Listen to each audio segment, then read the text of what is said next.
তোমাৰ 300মান ল'ৰা ছোৱালী হ'ব আহিছে। তাৰপিছতে তোমাৰ অহাৰ পিছত ইণ্টাৰভিউটো ল'লে। তাৰপিছত ৰাতি 10টা 10:30 এনেকুৱাত ফোন কৰিছে যে চিলেক্ট কৰিছোঁ। তোমাৰ 10 বজাত কৈছে মানে ডকুমেণ্টছ বিচাৰিলে, প্ৰতিটো ডকুমেণ্ট 4টা কপি বিচাৰিছে। বহুত ইণ্টাৰভিউ দিছোঁ বা অনলাইন চনলাইন কৰি বাকী দিছোঁ, ক'তো এনেকৈ 4টা ডকুমেণ্টছ আজিকালি দিয়ে পোৱা নাই। 4টা প্ৰতিটো বস্তুৰ 4টা ডকুমেণ্টছ তাৰপিছত কি 4টা কপি দিছোঁ।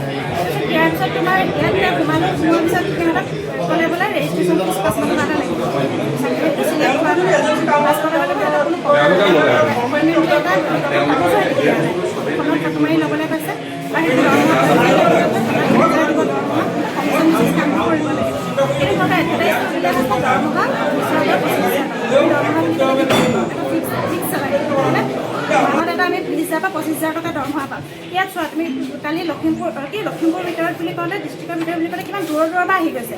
ধেমাজি ঢকুৱাখানা এইফালৰ পৰা আহিছে। তাৰপিছত তোমাৰ এইফালে গহপুৰ হৈ কিনে ভৰপুৰ বিহপুৰীয়া গহপুৰো আহিছে ন, গহপুৰো আহিছে। তেনেকৈ বহুত দূৰৰ পৰা আহিছে। কিছুমানে হয়তো 20-25,000 চেলাৰী দেখি 10,000 টকীয়া যদি কাম এটা কৰিছে এৰি থৈ আহিছে। এইটো কামৰ আশাত আহিছে তাই। কিন্তু সিহঁতে আজি কি কৰিছে, কমিশ্যন বেচিছত বোলে কাৰোবাৰ ঘৰলৈ গ'লে ইমান টকা পাব, নগ'লে নাপায়েই, সেইবোৰ চিষ্টেম আছে। কালিলৈকে কিন্তু সিহঁতে 20-25,000 টকা দৰমহা দিম বুলি ইয়াত কথা পাতি আমাক বাবা এডভাৰটাইজটো পাইছে। সেই হিচাপে আমি ইণ্টাৰভিউটো দিলোঁ। ইণ্টাৰভিউ নিদিলে ল'ৰা ছোৱালীকেইটা বিয়া কিমান চনত হ'লোঁ, ল'ৰা বয়স কিমান, ইণ্টাৰভিউ সুধিলে সেইবিলাক কথা। তাৰপিছত তোমাৰ ইণ্টাৰভিউত কি সুধিছিলে?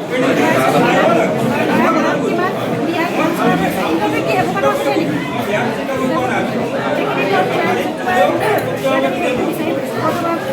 বিচাৰি পোৱা নাই। অফিচটোতো এইটোহে অফিচ দেখিছাই নহয়, মানুহৰ ঘৰে নে অফিচ খালি নাজানে। তাৰপিছত তোমাৰ আহিলোঁ, অহাৰ পিছত এতিয়া সোমালোঁ বিচাৰি। সোমোৱাৰ পিছত প্ৰায় 10:30-11মান বজাত এই বেনাৰ এখন আগফালে আহিছেগৈ সিহঁতে। সেই বেনাৰ এখন ল'ৰা ছোৱালী গৈছেগৈ ঘৰ এতিয়া সেই 500 টকা ঘূৰাই দিছে।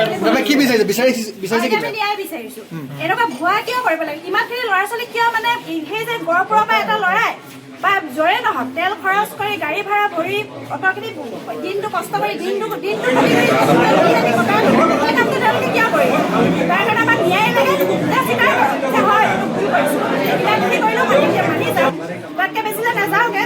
কিন্তু আমি কেছ থানাতো যাব পাৰোঁ, দিব পাৰোঁ গোচৰ, কিন্তু দিয়া নাই। তেওঁ স্বীকাৰ কৰক আমাৰ আগত যে এইটো হয় আমি ভুল কৰিছিলোঁ, সেইটো স্বীকাৰ কৰক। আপোনালোকে হয়তো মেডিয়াত লওক।